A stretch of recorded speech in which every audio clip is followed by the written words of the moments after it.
Welcome to the Danny Clinkscale Reasonably Irreverent podcast. Insightful and witty commentary, probing interviews, and detours from the beaten path.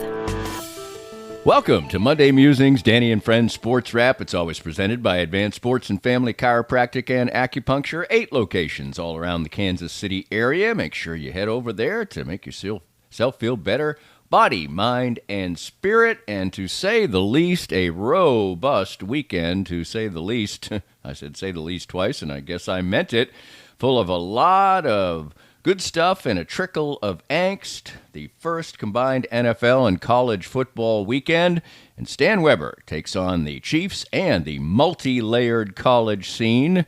Sort of, actually, 3 layers. Real good, kind of good, not so good at all. And we'll check into that with Stan. I was at the K on Friday. There as a fan. On Sunday, there as a reporter. And the results were, well, almost exactly the same. The Royals allowed 2 runs on 12 hits all weekend long against the Twins. Swept them out. They're 2.5 games clear of the Twins for the second wild card. They are now 6 games clear of the next best team as far as the wild card is concerned. Basically, folks, they are in. And now the sight's set on different things. Only 2.5 games behind the Guardians, 3.5 games behind the Yankees, for instance, as they get set for a series in the Bronx starting off tonight. So everything is alive with the Kansas City Royals. It was a very nice day at the K yesterday. Michael Walker, a little struggling start, but then he got things straightened out big time. He's been great for months now. 4 months, his ERA is below 3.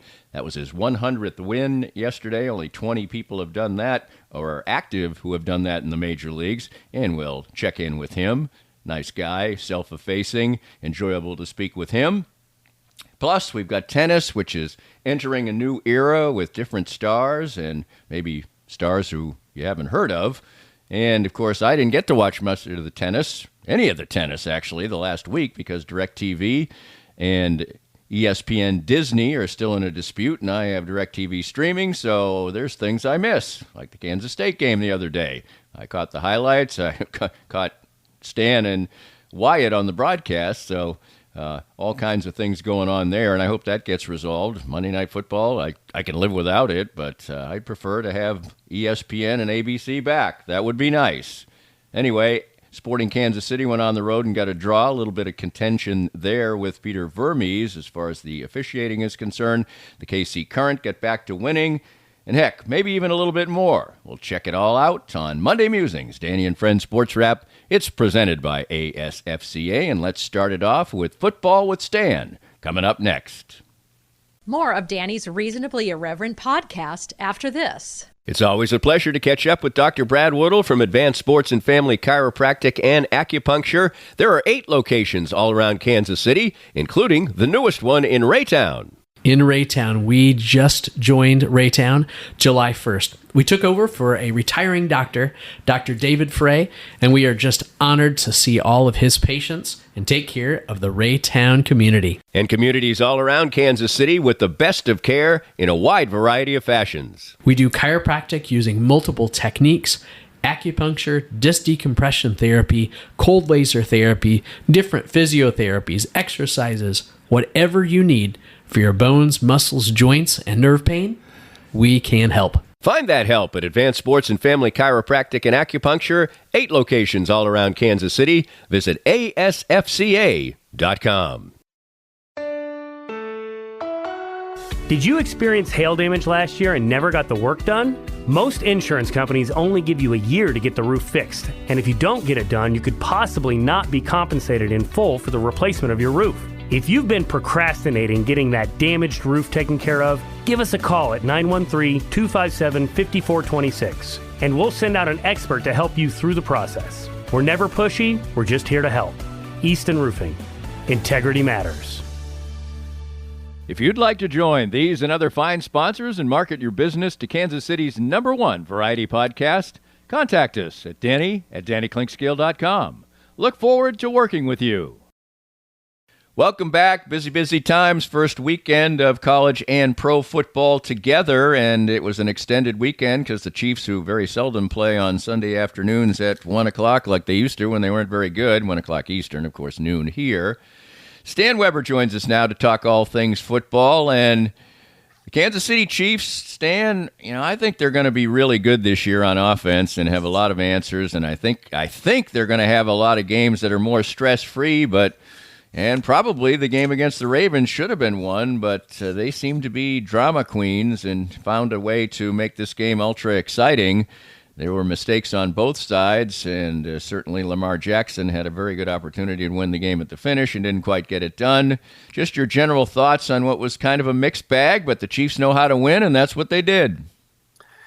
They know how to win, and the Ravens don't know how to win against the Chiefs. And it's really weird when the game was over, and I had my group of good friends that are texting and living on every play, worried about the Chiefs when things aren't going well.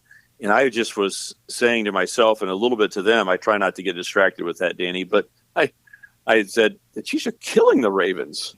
I mean, they are so much better than them in the matchup, not to discount how good the Ravens are, what they can bring, and the kind of coaching they have, the perseverance, obviously, they showed. They may be, Danny, the second best team in the National Football League. I may give you that. I have to see San Francisco play and see how they turn out this year, but right now, there's no better candidate than the Ravens other than the 49ers to be the next best team in the NFL, but they just don't match up well with the Chiefs because the Chiefs force Lamar Jackson to have to make those winning plays, and that's unlikely to happen. And so it was a weird game that the Chiefs let them get back into the game. You could call that a disappointment, but I really am impressed with where the Chiefs can go. And one of the big questions is still going to be L'Jarius Sneed. Trying to replace him, I think, Danny, is something that's highlighted in my mind when I think about the Chiefs. Also, are they going to be able to play well without Chris Jones on the field? I mean, it's almost like the Bible story where Moses had his hands up and things went well, and as soon as he got tired and brought his hands down, things went bad. Did you see Chris Jones whenever he walked over the sideline? Chiefs had no answer, and every time he walked on the field, he just seemed to dictate the game. Congratulations to him for his excellence, but I don't know if the Chiefs have the depth right there. So stopping the running game when Chris Jones isn't around, having a pass rush when Chris Jones isn't around, and then what are they going to do about that other cornerback position if you want to look at the risk point of view. But overall, I think the Chiefs are hitting their stride early compared to other teams in the NFL, and that is a dangerous two-game start when you look at the Ravens and then bring in the Bengals in game 1 and 2. If the Chiefs go 2-0 in those two games, Danny, they are going to be off and running. And that's what I fully expect. They know how to win, and they did it. And what we saw was the Bengals be a rusty football team and didn't play very well at all and couldn't get their offense going until it was too late. Now, you can look at it a couple of ways. The Bengals are a quality team and have been good for a while, and you would expect them to bounce back, and they're probably going to be angry, etc. And there'll be some desperation, but that doesn't mean they're good enough to come in here and beat the Chiefs. And so do you think that was just opening day, or there's some flaws with the Bengals that you saw or note, and are they not maybe as good as we have seen in the past? Well, we're going to take this from complete left to right, any range you want to talk about, Danny. If you talk about someone speaking from both sides of their mouth, that may be me when this is all over, okay? Okay. So stick with me. Call me out when things don't make sense, okay, Danny? You're very objective. You listen very well. So help the listeners because they can't speak. You can. You go, wait. That's totally incongruent with something you just said a little bit ago. Okay, first of all, the Bengals do start slow. Unbelievably, since Joe Burrow has been the starting quarterback for the Cincinnati Bengals, including the biggest dud in the NFL on Sunday, without a doubt. I thought the one game that was going to be easy to pick going into the first week with a ton of unknowns would be that New England wouldn't have enough for Cincinnati in Cincinnati, okay? Advance Cincinnati to 1-0 and bring them to Kansas City. No, New England controlled the game, was a better team, and won the game. So New England beat Cincinnati. But Joe Burrow is now 1-8 in his first two games in the season since he's been a Cincinnati Bengal quarterback. Okay? And he could be 1-9 if the Chiefs do the work, right? They have to come in here as the underdog. So they do get off to a slow start. So right there, we can say don't overreact to week one. This is what the Bengals do. Dig a hole and then have to build out of it. And by the end of the year, they're an edgy football team. They're not a dominant football team, but they're a dangerous team with an attitude and hitting their stride. So that's kind of the Bengals' way. In that sense, I think it's very good that the Chiefs play them in week 2, because I think it is not just a 1-week issue. It lingers on. It seems like Cincinnati really struggles out of the gate, and even in week 3 or 4, put their necks on the line and barely survive, and then somehow hit their stride. Okay? So this is somewhat predictable, and it's great that the Chiefs are playing in week 2. Big advantage, Kansas City Chiefs. Now let's look at the 2024 team and just look at the Bengals. How much do you say, well, Higgins wasn't available at the wide receiver position, but he's battling management. Chase is battling management, deciding the morning of the game, Danny, if he's going to play. There's a penalty in the game with 12 men on the field on a punt, and it was because he hadn't got off the field in time as he walked off. How about that? Right. There are attitude issues on the football team, and I don't think that permeates the whole team in the end result to just say they're in disarray, but these aren't good signs, okay? But here's the biggest one that I do think may be different, and that is when you think about Joe Burrow and you look at his routine, Danny, and you look at what he's doing on the sideline, he is constantly moving his hand and trying to do things to keep his hand warm. I really think that there is a probability that when he had that hand injury, that it is a lifetime injury, okay? And guys play through it. You know me, I got a finger that sticks out the wrong direction that I still passed in college. I heard it in high school, Danny. Roger Staubach has a finger that points the wrong direction on his passing hand. You know, these guys work through it. You cannot believe how beat up these players are in the NFL, okay? How tough they are and they fight. You look at Josh Allen taking all those hits and he gets back up and his hands being taped up. I mean, it's unbelievable, the mental toughness that these guys have. But I think looking at Joe Burrow, he is a cut-your-heart-out guy that concerns me from a Kansas City Chiefs perspective because he wants to go out and win, okay? Lamar Jackson, he just kind of plays and says, well, you know, I thought it should be a touchdown or whatever. I don't know Patrick Mahomes that well. I don't follow him. You know, this is just like a naive guy.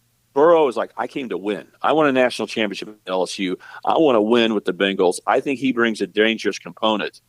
But, Danny, if he deep down has a hand that isn't working right, that isn't reliable to those millimeters of difference that you have in your fingertips that make a ball go 3 yards further to miss a fingertip of a player. You know what I'm saying? When you don't control your excellence, when you're Michael Jordan and you can't hang in the air quite as long, you know, does that takes away that superpower fire because you don't think you can control enough to go out and win.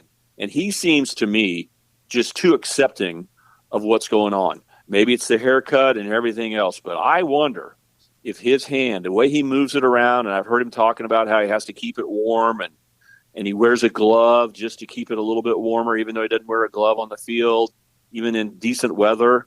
I just wonder if his body isn't working like it's supposed to.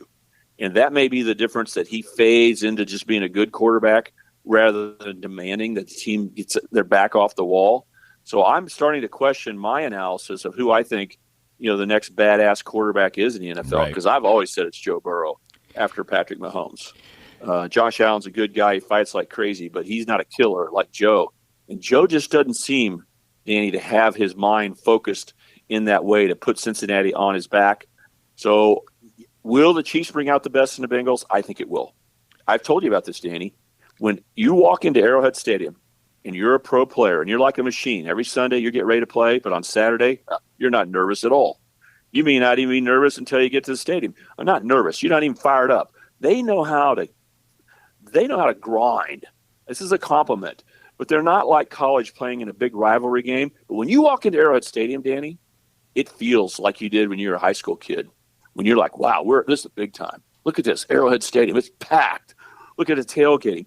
Man, that's Andy Reid standing over there when you're in warm-ups. And that's Travis Kelce and Patrick Mahomes. There's a sense of urgency, an adrenaline that makes you play better. And I think that's one of the reasons why the Chiefs haven't been great at home, Danny. Look at their record. It's been better on the road the last few years than at home. I think teams come in with a little nervous, a little fired up, like we're gonna get the hell beat out of us if we don't play great today. Or isn't this a great place to play? This is the stage. Tony Romo's up there doing the game with Jim Nantz, whatever. I guess I expect a little burst from the Bengals. But Danny,